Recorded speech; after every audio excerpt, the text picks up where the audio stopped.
बिस्मिल्लाहिर्रहमानिर्रहीम। लाखों करोड़ों दुरूदो सलाम मोहम्मद मुस्तफ़ा सल्लल्लाहु अलैहि वसल्लम और आले मोहम्मद पर। मैं हूं उमर दराज गोंदल। आप इस किसी भी आम पाकिस्तानी से पूछेंगे तो वो मायूस भी दिखाई देगा और ये कहेगा कि फिलहाल कुछ नहीं हो सकता। देखे उन्होंने मर्जी की आईनी तरमीम कर ली, वो मर्जी का पीका कानून ले आए और वो सब अपनी मर्जी की जजेस की तैनातियां कर रहे हैं। हुकूमत का एक तरह से अदलिया के ऊपर होल्ड हो गया है। लगता ये है कि जैसे जो अदलिया है वो हुकूमत का जैसे कोई भी इदारा हो सकता है, एक मातहत किस्म का इदारा है। लेकिन क्या ऐसा चल सकता है, ऐसा हो सकता है? या लोग सवाल करते हैं आइंदा क्या होगा, तो मैं आपको वो बताने लगा हूं। आज कराची, इस्लामाबाद में जो डेवलपमेंट्स हुई हैं उससे लेके और एक दो दिन पहले जो पूरे मुल्क के अंदर एहतजाज मुजाहिरे हुए उसको लेके और फिर लाहौर में आज जो मुलाकात हुई, जो पहले इस्लामाबाद में हुई और आज डॉन अखबार ने भी छापी, तो लगता यह है कि कम से कम कहीं ना कहीं कोई वो चिंगाड़ी जरूर आ रही है। अब वो कब शोला बनती है उसका इंतजार किया जा रहा है। बुनियादी बात नंबर 1 ये है कि इस वक्त पाकिस्तान की अदालत को मुकम्मल तौर पे शिकंजे में लिया गया है। आज जस्टिस मंसूर अली शाह साहब कराची बार के ओहदेदारों से हल्फ ले रहे थे और उन्होंने हल्फ भी लिया और वहां पे उन्होंने खिताब भी किया। और फिर ऐसा भी हुआ कि वहां पे उनके नाम के साथ चीफ जस्टिस के नारे लगे तो उन्होंने लोगों को रोक दिया, कहा हमारे चीफ जस्टिस हैं, आप मुझे सीनियर प्यूने जज के तौर पे ही मुखातिब करें। लेकिन इस दौरान एक और बात हुई और जस्टिस मंसूर अली शाह साहब ने यह कहा कि जैसे भी हालात हो अपने हल्फ को याद कर लिया करें, जिसका मतलब है कि उसके साथ डटे रहना है। उनका हल्फ भूल गए तो सब कुछ भूल गए। बिल्कुल ठीक है।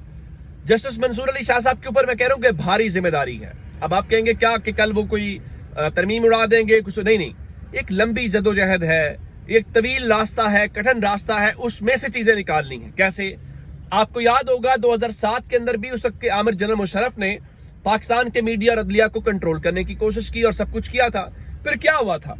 फिर ऐसे ही बार एसोसिएशन के अंदर खिताब शुरू हुए और फिर अदलिया बहाली मुहिम शुरू हुई, क्योंकि अब हद पार हो चुकी है। चंद रोज पहले आपने देखा कि पाकिस्तान का जो मीडिया है वो उसके ऊपर एहतजाज करते हुए सहाफी दिखाई दिए कि जो पीका का कानून लेके आए हैं। अच्छा, एक ऐसी कोशिश आज जिस तरह मैंने आपको कराची में बताई, तो इस्लामाबाद के अंदर भी हमने देखा कि इस्लामाबाद के अंदर खबरें ये हैं कि जी वो नया जज लेके आ रहे हैं और वो लाहौर हाई कोर्ट से गालिबन डोगर साहब का नाम आ रहा है।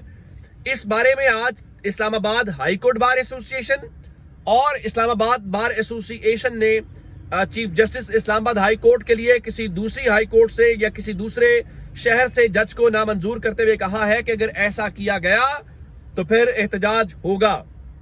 और इस बारे में उन्होंने कहा कि Islamabad high court bar association, Islamabad bar association के मुश्तरका एलामिया के मुताबिक अरबाब इख्तियार को मुतनब्बे किया जाता है कि इस्लामाबाद हाई कोर्ट के मौजूद जज साहिबान के अलावा इस्लामाबाद हाई कोर्ट का चीफ जस्टिस किसी भी को भी तैनात न किया जाए।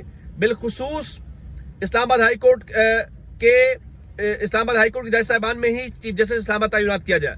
अगर ऐसा नहीं किया जाता तो Islamabad high court bar association और इस्लामाबाद बार एसोसिएशन इस अमल को अदलिया की आजादी और खुद मुख्तारी पर हमला तस्वुर करेगी और मुल्क गिर एहतजाज की कॉल दी जाएगी और इस्लामाबाद में ऑल पाकिस्तान वुकला कन्वेंशन का इनेकाद किया जाएगा और अरबाब इख्तियार के खिलाफ बाकायदा तहरीक का आगाज किया जाएगा। अब कराची में जस्टिस मंसूर का खिताब, लाहौर इस्लामाबाद के हवाले से ये एलामिया कि हम मुल्क एहतजाज के हवाले से जाएंगे, मेरे ख्याल से बहुत कुछ है। दूसरा, ये जो पीका ऑर्डिनेंस आया उसके ऊपर भी Islamabad high court bar association ने इसको काला कानून करार दिया, हुकूमत से पीका तरमीम वापस लेने का मुतालबा किया और उन्होंने कहा है कि सहाफियों के हमरा हम इसको चैलेंज करेंगे। लेकिन इस दौरान आज एक और डेवलपमेंट भी है, वो भी आपको बताया जाना बहुत जरूरी है।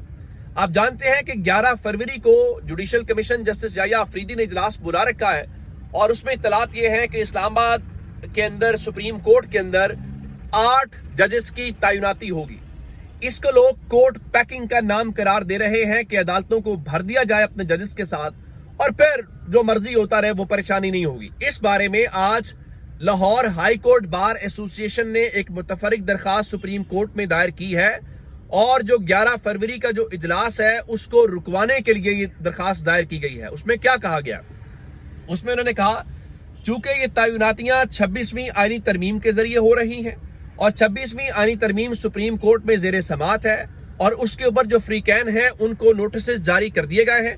تو اس لیے اس اجلاس کو روکا جائے اور یہ تعیناتیاں نہ کی جائیں، کیونکہ تاثر یہ ہے کہ اگر 26ویں ترمیم کے بعد سپریم کورٹ میں ججز اس عمل کے ذریعے تعینات کیے جاتے ہیں تو تاثر یہ ہے کہ وہ آزاد ججز نہیں ہوں گے، وہ پھر حکومتی ججز کا لیبل ان کے اوپر ہوگا یا ان کے بارے میں تاثر ہوگا.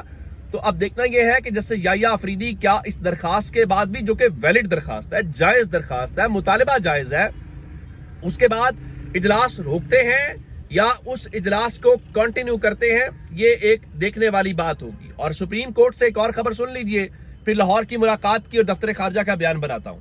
آپ جانتے ہیں کہ سپریم کورٹ کے اندر آئینی بینچ کے اندر جو فوجی عدالتیں ہیں ان کا کیس چل رہا تھا اور خواجہ حارث جو وکیل تھے وزارت دفاع کے، ان کے دلائل خدا کر کے آج مکمل ہو گئے ہیں. اور جسٹس جواد ایس خواجہ کے جو وکیل خواجہ احمد حسین ہیں ان کے دلائل شروع ہوئے اور سماعت کل تک ملتوی کی گئی اور وہ کل دلائل جاری رکھیں گے. لیکن ہم حیران کس بات کے اوپر ہوں گے؟ آپ اندازہ کیجئے کہ جس طرح وزارت دفاع کو بھی تو اٹارنی جنرل ریپرزینٹ کر سکتے تھے، لیکن انہوں نے ایک مہنگا وکیل خواجہ حارث جیسا جو کروڑوں میں جس کی فیس ہے اس کو ہائر کیا. اسی طرح سے جو بلوچستان کی حکومت ہے اس نے بھی فوجی عدالتوں کے کیس کے اندر ایک خصوصی طور پہ پرائیویٹ وکیل کی خدمات لیں.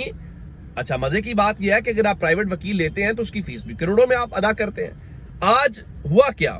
جب ان وکیل صاحب کو جن کو آپ نے کروڑوں کی فیس دی تھی وہاں پہ یا لاکھوں میں فیس دی تھی، جتنی بھی فیس دی تھی، بلوچستان کی حکومت نے بلوچستان کے لوگوں کے ٹیکس کی رقم سے جب دلائل دینے کی باری آئی تو موصوف نے یہ کہا کہ وزارت دفاع کے وکیل خواجہ حارث نے جو دلائل دیے ہیں وہی میرے دلائل ہیں. تو بھائی اگر وہی دلائل تھے تو آپ کہہ سکتے تھے کہ حکومت کو کہ بھائی ہم سب کا ایک ہی وکیل ہوگا، اس کا نام خواجہ حارث ہے، یا اپنے قوم کے خزانے سے کیا کہتے ہیں کہ جو ٹیکس ہے وہ نکال کے دینا تھا. اچھا، صرف ان کی بات نہیں ہے، پنجاب حکومت نے کہا جی ہمارے بھی دلائل وہی ہیں جو خواجہ حارث کے دلائل ہیں، وزارت داخلہ نے کہا جی ہمارے بھی دلائل یہی ہیں، وزارت قانون نے کہا جی ہمارے بھی دلائل یہی ہیں، ایون شہداء فاؤنڈیشن نے کہا جی ہمارے بھی دلائل یہی ہیں. اور صرف خیبر پختونخوا حکومت نے کہا کہ ہم اس حوالے سے جو اپیل ہے اس اپیل کو واپس لے چکے ہیں، جس کے بعد اب خواجہ جواد خواجہ صاحب کے وکیل دلائل دے رہے ہیں اور اس دلائل کے بعد ہوپ فلی یہ کیس جو ہے وہ وائنڈ اپ ہوتا دکھائی دے رہا ہے. اب کچھ نہ کچھ فوجی عدالتوں کے حوالے سے، فوجی عدالتوں کے حوالے سے میں بتا دیتا ہوں. میں نے آپ کو بتایا تھا کہ کیونکہ سپریم کورٹ نے کوئی اعلامیہ تو جاری نہیں کیا، لیکن ثاقب بشیر صاحب کہہ رہے تھے کہ یورپی یونین کے نمائندے کل یحییٰ آفریدی صاحب سے ملے ہیں. پھر ڈان اخبار کی خبر تھی جس میں کہہ رہے تھے کہ بھائی وہ کہہ رہے ہیں جی ایس پی پلس اسٹیٹس کو فار گرانٹیڈ نہ لیا جائے. لیکن اسی دوران آج ملاقات لاہور میں ہوئی ہے اور یورپی یونین کے جو انسانی حقوق کے خصوصی نمائندے ہیں وہ لاہور پہنچے اور لاہور میں انہوں نے مریم نواز شریف سے ملاقات کی ہے، جو غالباً جاتی عمرہ میں ملاقات ہوئی ہے. وزیر اعلیٰ صاحبہ نے اپنے گھر ملاقات کی ہے اور اس کے اندر بنیادی انسانی حقوق سے متعلق گفتگو کی گئی ہے. اب اگر بنیادی انسانی حقوق سے متعلق گفتگو کی گئی ہے تو آپ کو پتہ ہی ہے کہ اس وقت بنیادی انسانی حقوق کے مسائل کیا ہیں اور پنجاب کو لے کر باقی جو چیزیں کی جا رہی ہیں اس کے اوپر کیا ہو سکتا ہے.